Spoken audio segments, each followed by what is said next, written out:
This video on fun is brought to you by viewers like you and also in partnership with the following. AndyMark is your one-stop shop for all your robotics competition needs. Celebrating 20 years of quality robotics parts and superior service, AndyMark employees have over 200 years of first-team experience. From mechanical and electrical products to tools and hardware, head on over to andymark.com for high-quality and affordable solutions. Discover how Kettering University students engineer their success with Kettering's amazing co-op employment programs where students earn great pay and gain valuable experience. Those accepted into Kettering University can apply for a robotics scholarship, providing up to an additional $5,000 a year in tuition assistance. Head on over to kettering.edu/first to learn more and apply.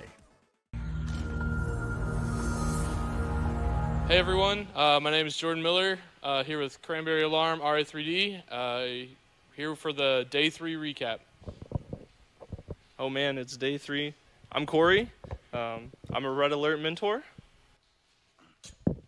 Hey guys, I'm Reese, and I'll go ahead and kick us off, and I'll start talking about some of our components. For all of our new viewers, I'm going to go with just a quick drivetrain recap. Be sure to check out our drivetrain video where we talk about our bumpers and all that. But we're rocking the AM14U4 chassis right now. Pretty similar to the AM14U5, just has missing a few minor details, but we're rocking the 10.45:1 ratio with four Neos on the 6-inch high grips. And our total frame size is 26 by 28, and that's going to be 26 wide by 28 long. And that about covers it for our drivetrain, so I'll go ahead and move it into our intake. But we got a fairly different robot than we did yesterday. Made some really good progress throughout the night. Came in this morning and made some more good progress. But we went and pivoted from the poly belt roller into this dual roller style system using the 2-inch Thrifty Bot wheels.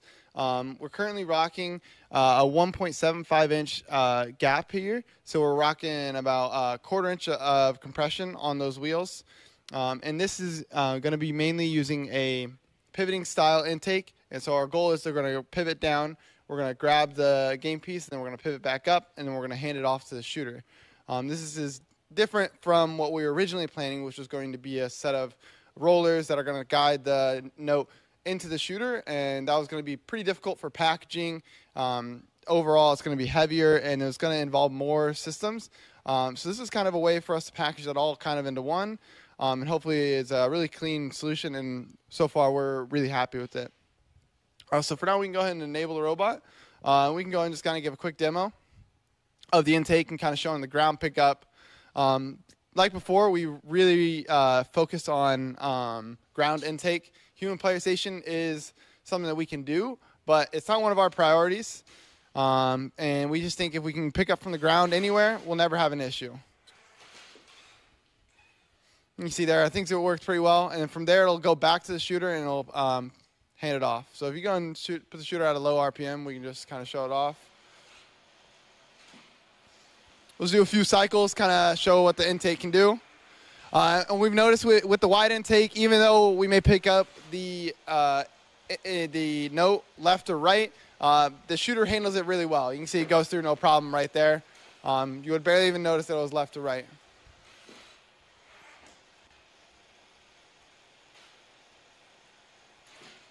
Nice.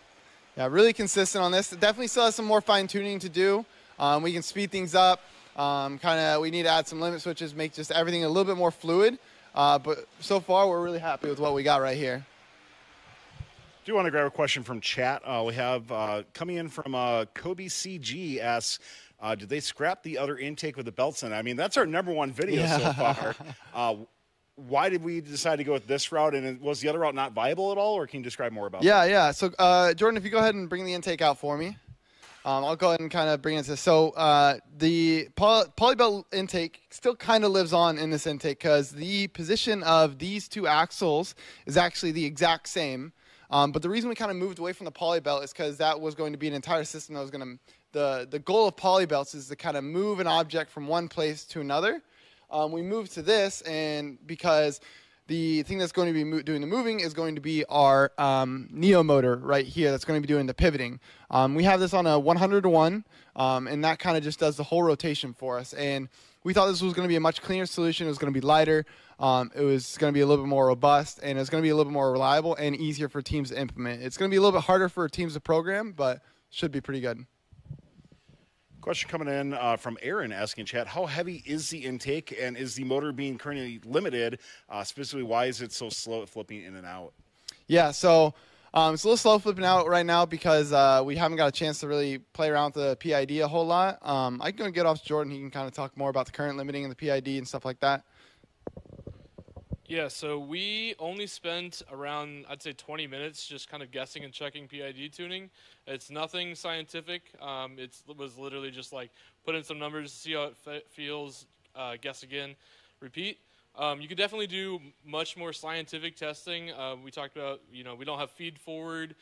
We haven't done like something like SysID on them to characterize the system. So yeah, it's moving kind of slow intentionally right now, just because we want to kind of have it in a safety mode before we get things dialed in. But certainly, it's not moving slow because it's struggling. It's moving slow because we haven't tuned it, and we're just kind of erring on the side of caution. Yeah, I think one thing I forgot to mention there was the weight. The whole thing's pretty light. I'd say it's probably under 10 pounds. And the theoretical speed that it could go at is about do the whole rotation in about 0.6 seconds.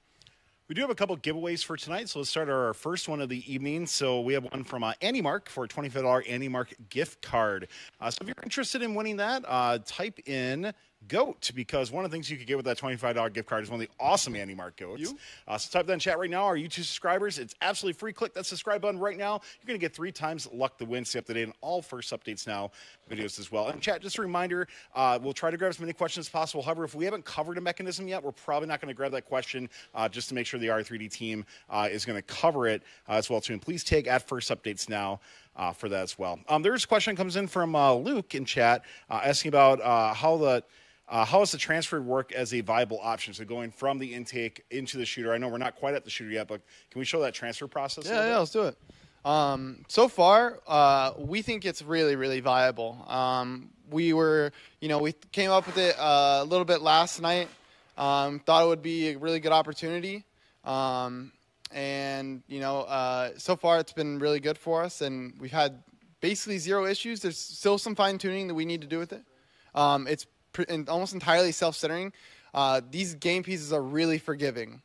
So the fact that you can have a really wide intake, it's pretty easy. So go ahead and we'll do the handoff and kind of demonstrate that.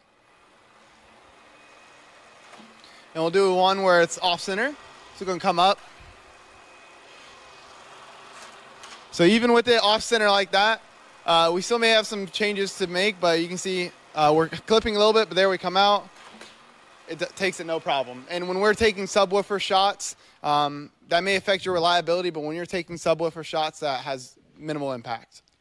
Can we talk about the note game piece a little bit more? I know the first day we did destroy one, and hopefully you got a chance to go see that as well. But like, what have we learned so far? Because there's a lot of things, even from sliding it on the ground, if it's damaged or not, how it interacts with the robot. Tell us more about it. Yeah, totally.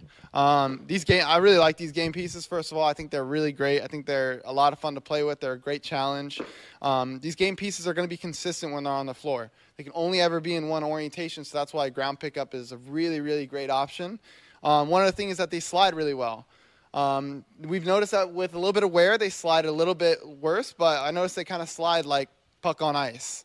And then also when it comes to interacting with the bumpers, when we drive up against it, you see we bounce off it pretty well. When we were driving into it, when we drive up against the wall, sometimes we'd go under it, but for the most part, it kind of just sticks under there. And because it's such low friction, when you drive over it, it'll just kind of push it a little bit. Oh, and our bumpers here are about 1 inch high off the ground. I say about because they may change a little bit. A couple questions come in from Shaki asking if the intake only touches half of the note, will it pull it in? Or I guess to elaborate more, at what point will it pull the note into the intake? Yeah, I'd say probably at around 60% of the note is about what we can go ahead and demonstrate that real quick.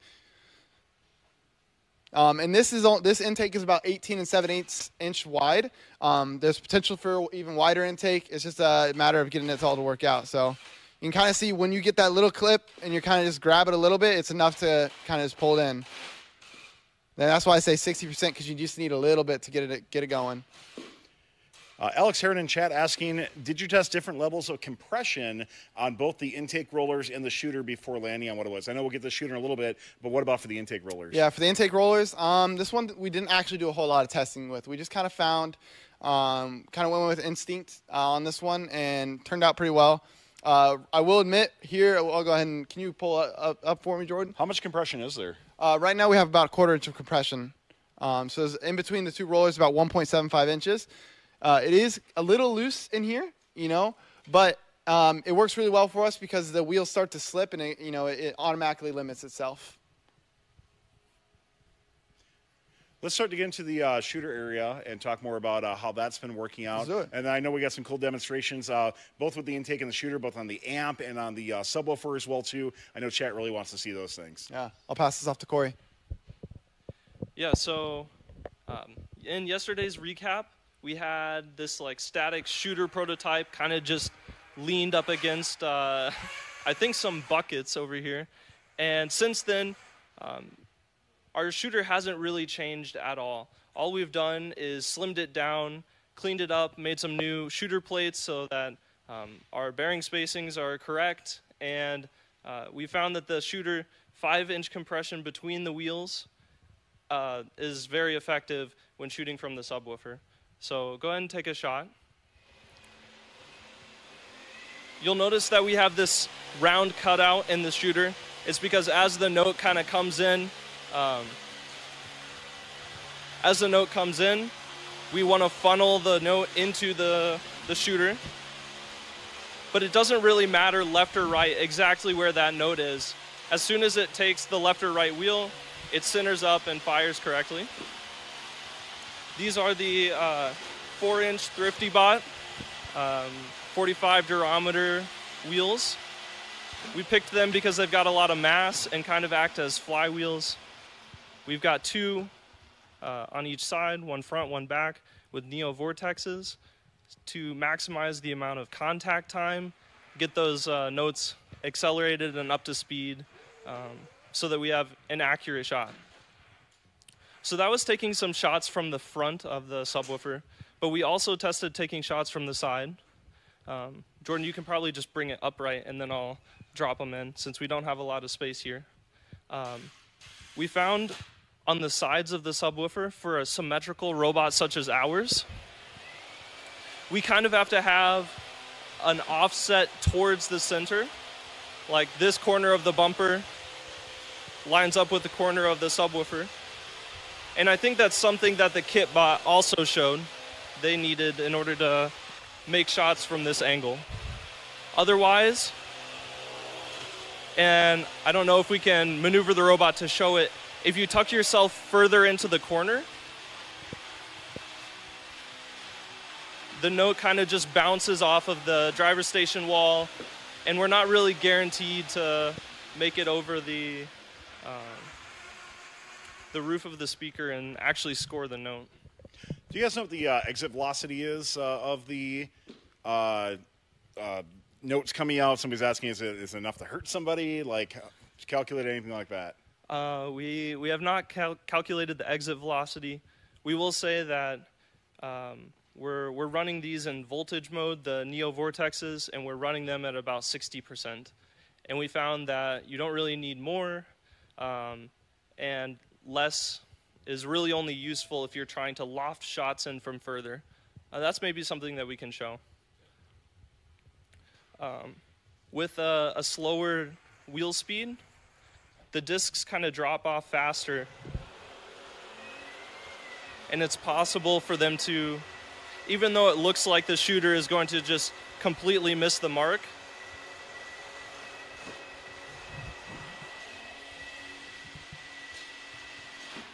the notes can be lofted in. This is a 60-degree shooting angle, and if I'm looking at the triangle right now, it should be blasting way over the shroud, but lower wheel speeds allows you to have some distance here. Although we do recommend, there's no reason not to just butt yourself up against the subwoofer and have a consistent shot.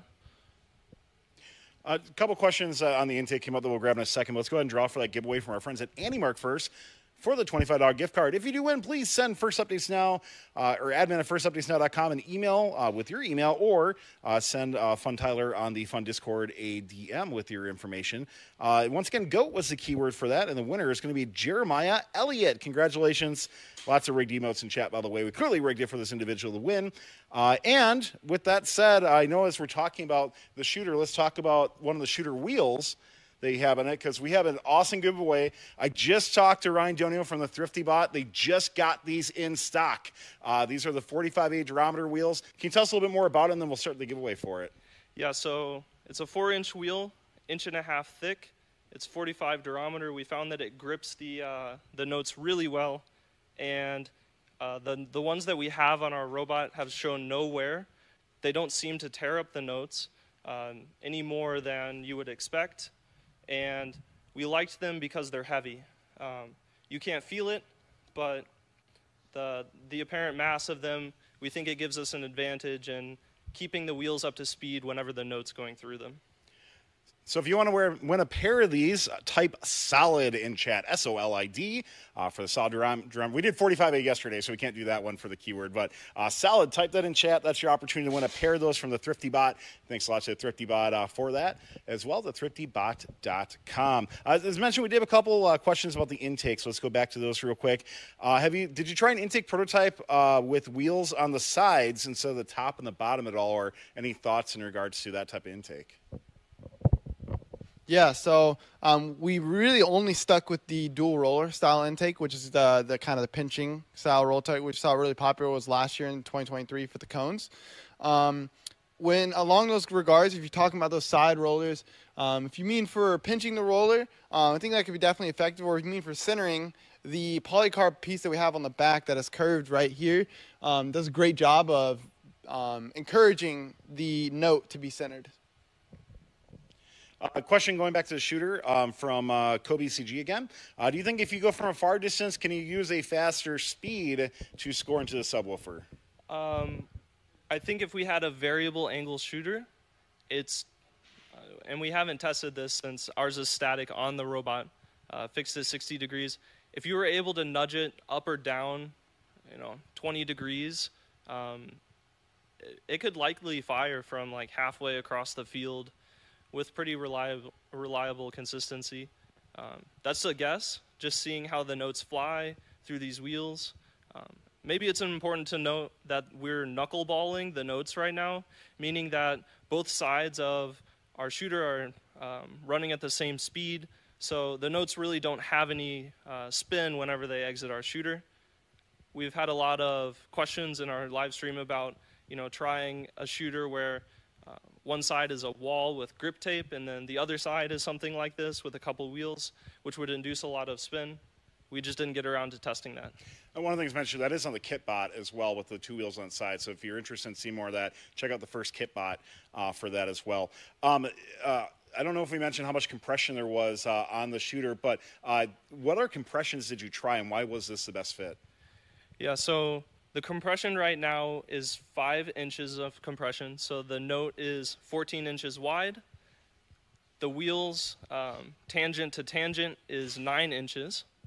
And you can see how it kind of squishes the note into an oblong shape, gives us a lot more contact area. When testing, we started out with what we thought was the minimum amount of compression, kind of 1 inch. And we walked it up 1 inch at a time, so 1, 2, 3, 4, up to 5. And I think at one time, Jordan said, keep increasing the compression until it gets worse. And we didn't actually reach that point. It could be better to compress 6 or 7 inches, but we thought that at 5 inches, it was adequate for what we needed, so we didn't really test further. But compressions lower than 3 inches, we felt like weren't super consistent. If the note was a little deformed, oblong already, depending on how it went into the shooter, it would shoot further or shorter, which is not desirable for this game. I've noticed on the notes that we have, there's quite a bit of damage on them. Where did the damage come from, or what moments of impact on the robot did that damage come from? So I would say a lot of the damage that's on the notes we have is from driving over them. We've done a lot of tests, and you can see this in some of our videos where, you know, we're pushing one up against the wall, trying to get it under our drivetrain, and then seeing how much it takes to, you know, drive around, maybe get it unstuck from underneath. And we've got a lot of nuts and bolt heads down there. We think that's what a lot of the top and bottom damage comes from, since we're not really interacting with the notes aggressively on the top and bottom.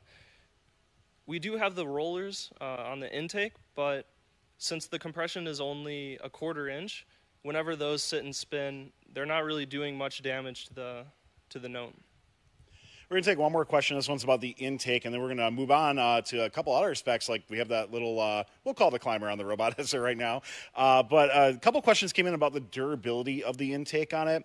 So I'm going to, one of the questions, paraphrase a little bit from Aaron, saying, do you recommend running belts inside the intake? And then somebody else asked about impact testing with the intake, if we've done anything like that yet.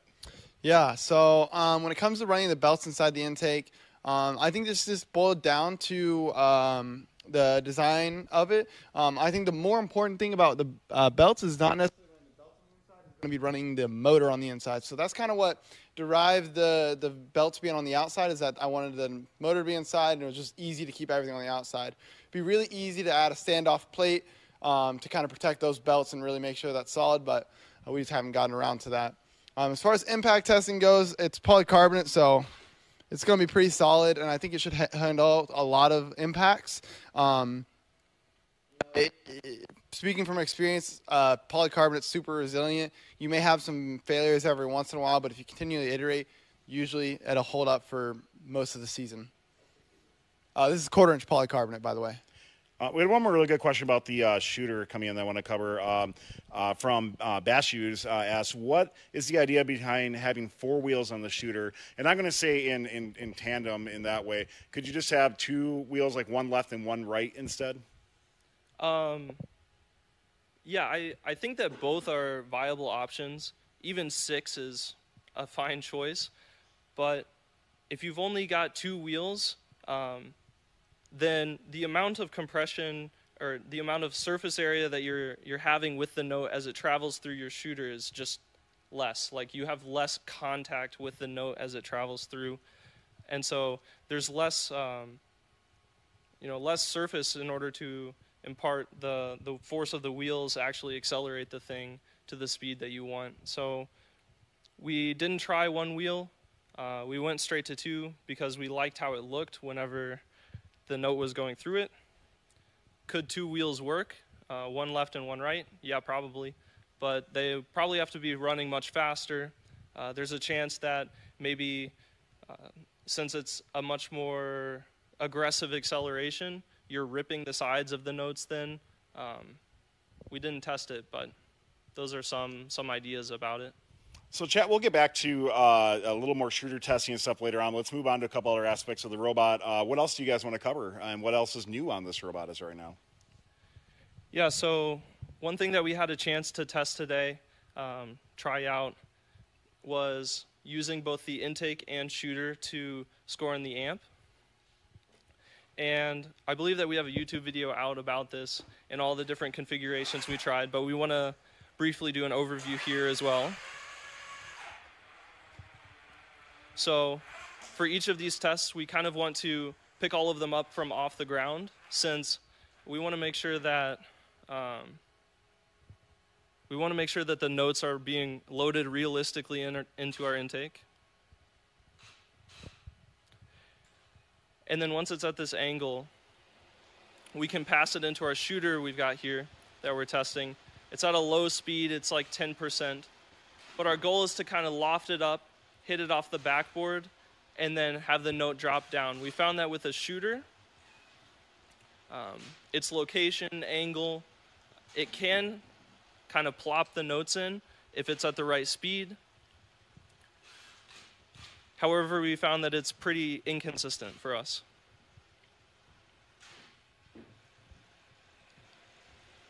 There is something to be said that we're just running voltage mode here on our shooter wheels. So there's no speed control. This could likely be improved if more time was spent. There's one where it worked. but overall, pretty difficult to get consistent here.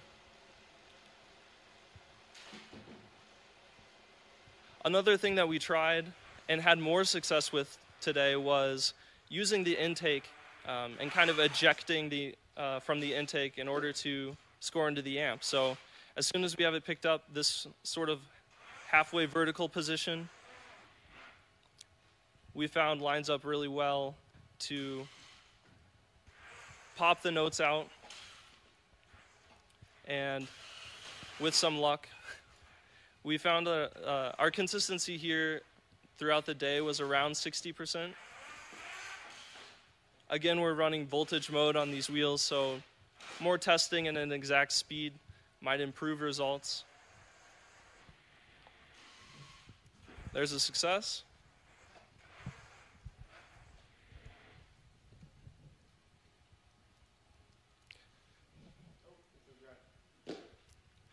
We did do testing yesterday, kind of providing a backboard for notes. There's a video of us doing that, and that was pretty successful. However, we haven't implemented a mechanism like that yet for our bot. We did ideate on the design a little bit, thought about how it might fit in. However, we haven't implemented it yet. A couple of people in chat asking if we've tried to do a much higher current for either way to see what the results are of that, like spinning it at a much, much faster speed, if that might bounce off or score somehow that way. Yeah, we can try shooting from the shooter at a much higher speed. We found that it typically just blasts off of the top and then bounces out. Doing some more shots with the intake here, not having a ton of luck. And team, something that's really important too, you might have saw on the robot, a couple of times the note fell into the robot, and that's really important to make sure you mitigate that when you're in gameplay too. That's true. The amp is risky in a way because a lot of the mechanisms that are going to be firing the note into the robot or into the amp have the disadvantage that a bounce off of the top lands the note directly back into your robot, and that takes you out for the match as you can only control one note at a time. So those are some more speedy shots. I guess important to note that we don't have a full spec field here, so there's a chance that some geometries are different. We know that our material surfaces are a little bit different, but overall, those have been our attempts at scoring in the amp. Want to talk about the climber and plans on that right now? Sure. Yeah, so this one is this was one of our lower priority items, as we kind of knew we could attack this kind of with the available COTS climbers. So really the only thing that we kind of shown so far is we wanted to install a hook on one side at the lowest point that we could, kind of pull up the robot and see if the robot could maybe climb with one hook. And if we could climb in the center, is that going to be at all possible for this robot? So we'll go ahead and just lift it up, and we'll just go ahead and place it right on here. This is, for anyone wondering, this is what the climber in a box looks like.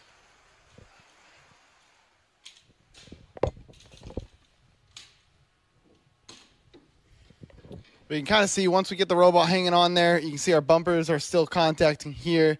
So we're well away from being fully supported by the chain. However, if we go ahead and lift up one other end, we get a good 5-6 inches off the floor, and that shows to be fairly reliable. And if we also have another hook here, that'll also shorten the distance of the chain, raising the robot even more. So that's one thing that's really special about this game is the chain, is that you really can't treat it like it's a rigid bar.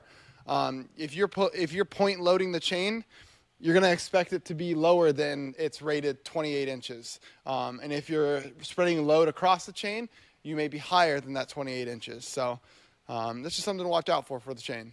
How much does the robot weigh currently? Last time we weighed it, I think we weighed it at what, 65 pounds? And now with batteries and bumper? That is without battery and bumper. That's purely frame. That's your inspection weight. Before we do any more demonstrations, I know Chad wants to see kind of a couple more things happening, and we'll take a few more questions. Let's draw for that giveaway from our friends at the Thrifty Bot for the 45A durometer wheels. Once again, those are the black wheels you see on the robot right now. So super cool with that. And if you do win, we're going to need you to send at admin at firstupdatesnow.com or Fun Tyler a DM, all your information so we can ship that out to you. The winner of that is going to be IZENZI. Congratulations. I've seen you in chat before. Congratulations to you. And make sure to reach out so we get you that. Thanks again to Thrifty Bot and Andy Mark for the awesome giveaways. And big shout outs, by the way, to all of our suppliers who have helped out. Andy Mark, the Thrifty Bot, and Rev Robotics. So you see many of their different parts on this robot too. Yeah. And just to emphasize more, this is kind of what the climber in the box is going to be looking like. Now this one is going to be about 2.5 times taller than what we would want. Right there it represents what the climber in a box is going to look like fully stowed. But this is kind of shows the representation of, for anyone that doesn't know what the climber in a box look like. We don't have 2 climber in a boxes here with us. So on one side is going to be a Thrifty Bot telescoping tube, and on the other side is going to be a Andy Mark climber in a box. And can talk about like the staging of that from like the height, because right now the robot's pretty low. Yeah. Is that climber going to make it too high potentially? Especially a lot of people ask about the trap, and we talked about it's not as big of a priority, but maybe go into that a little bit more. Yeah, of course, of course. So the really unique challenge with the trap is that you have to get the chain really, really low on your robot to get your robot relatively close to the trap. So with that in mind, we wanted the robot to be under the 26 inches so that we could drive under the core. And that was pretty important for us because, you know, if there's game pieces under there, you don't want to miss out on those. Those could be really easy game pieces for a quick score. So that's another constraint for our entire system, is that we need to be able to be under that. And that kind of limits us a lot when it comes to our climber. There's plenty of other climbing options that exist out there besides a telescoping tube. However, this is one that we saw really accessible to us and accessible to other teams, and thought it'd be a great option. So this is Monday as we're recording this right now.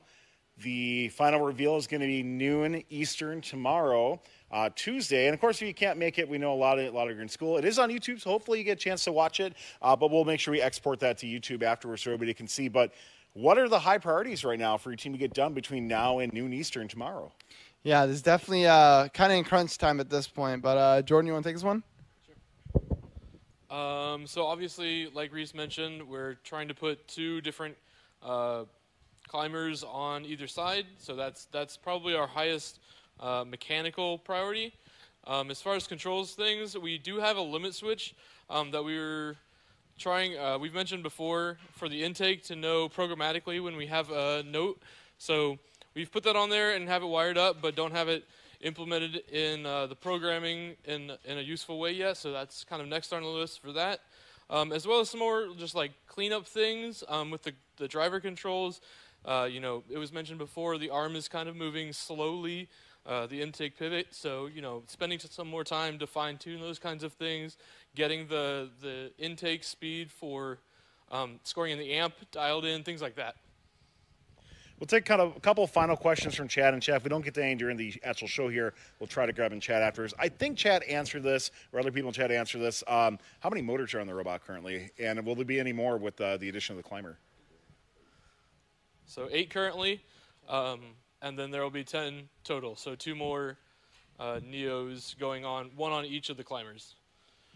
Question coming in from Auburn says, what's the gear ratio for the shooter motors? 1 to 1.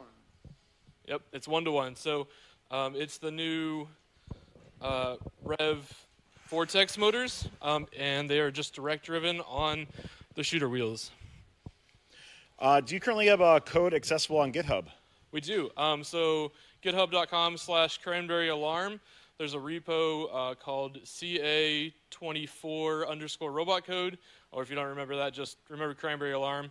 You can also search on GitHub. The repo is there. All the code is available.